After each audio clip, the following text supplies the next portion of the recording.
Hey, I'm Rich McGinn. Recently, I heard that my company, AT&T Corporation, is going to spin off its equipment manufacturing business along with Bell Labs, with all the patents to a new company. They said the reason is to permit profit from sales to competing telecommunication providers. Oh, this is an opportunity for me. I must take it.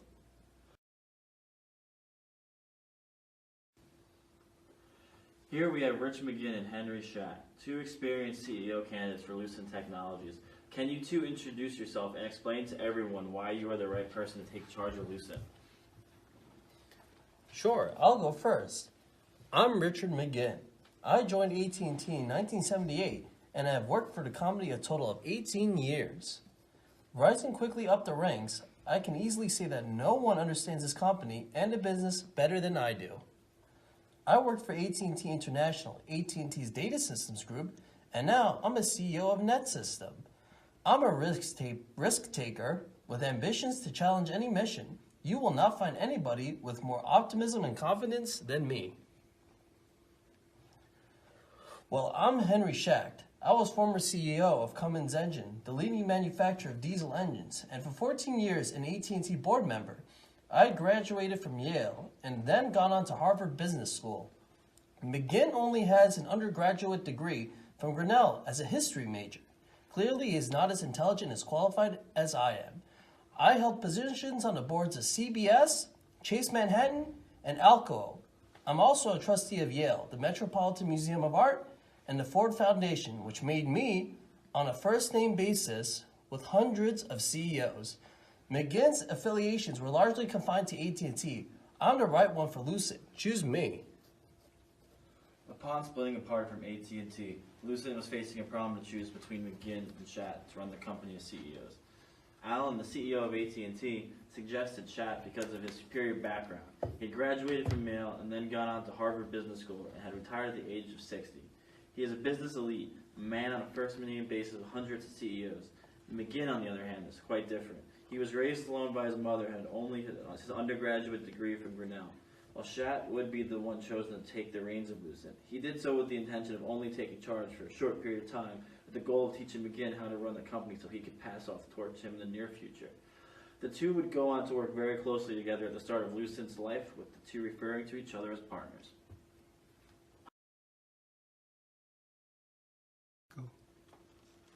Two secretaries talk about changes Lucent has made as a brand new company in the meeting room.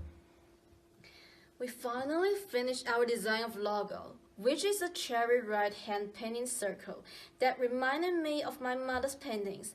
I really love this orthodox design. What do you think of it? This logo resembles a lipstick case against a mirror, and we have received heavy criticism inside and outside the company. It sucks, but so do all the other ideas we have. I think just keep it. The innovation ring.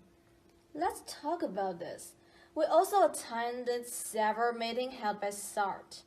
He really wants to build on new values in Lucent, to transform Lucent from an AT&T-style slow reaction company into a fast response company, a company that's competitive and is full of flexibility.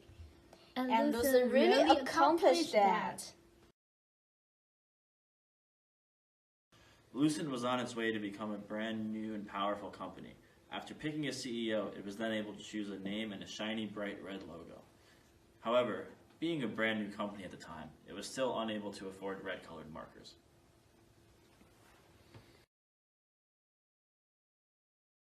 One day McGinn made his report in front of the board members. He draws a picture with the increase in the stock price.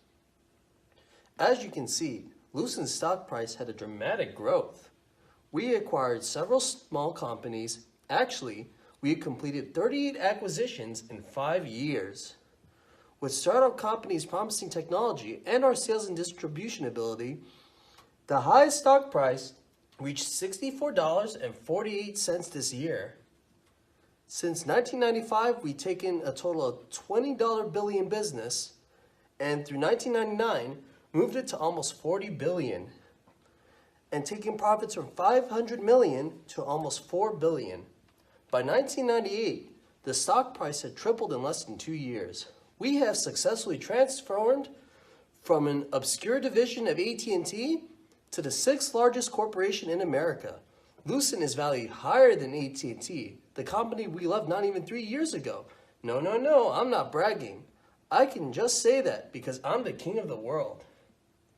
Boss, here's our newest advertisement focused on cutting-edge technologies.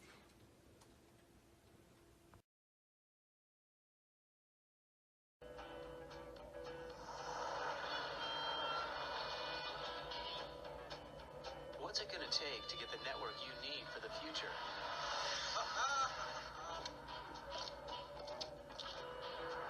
Never happened. Who's got the network know-how, the people, and the technology to take you there? Lucent Technologies. We make the things that make communications work. We are approaching the end of this year. Why haven't our sales growth rate achieved 500% that I promised to shareholders? You'll get fired if I cannot keep my promise. I already did my best. You need to do more. Financing more to our vendors. Sales products at discount. Whatever you can do to increase the sale number. Accountants recognize more revenues this quarter. That's all I care about.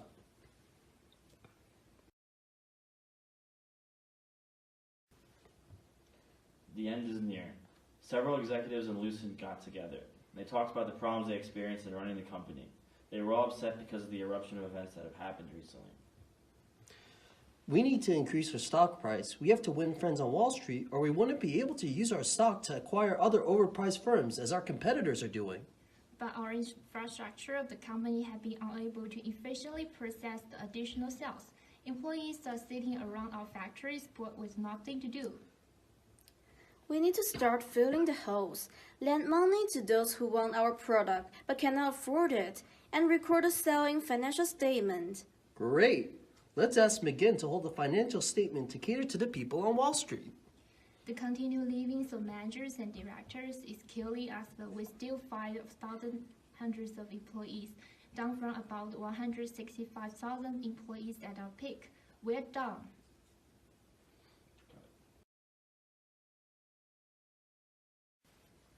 In 1999, as the internet boom was approaching its apex, Lucent Technologies was the world's largest telecommunications equipment company. But nowadays, Lucent stock had been destroyed. From the peak of $258 billion market cap, December 1999, the company's market value had gone to $15.6 billion. Look, it's Lucent Technologies CEO Rich McGinn and Henry Shett. You're fired.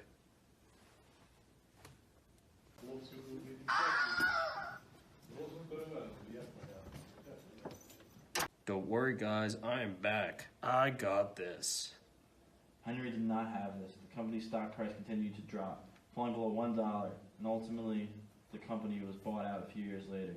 The company that used to be the hottest growth stock had become a bust. Many generations of lifelong employees lost their jobs and savings, and Lucent had become a bust in the very volatile and cyclical telecommunications industry.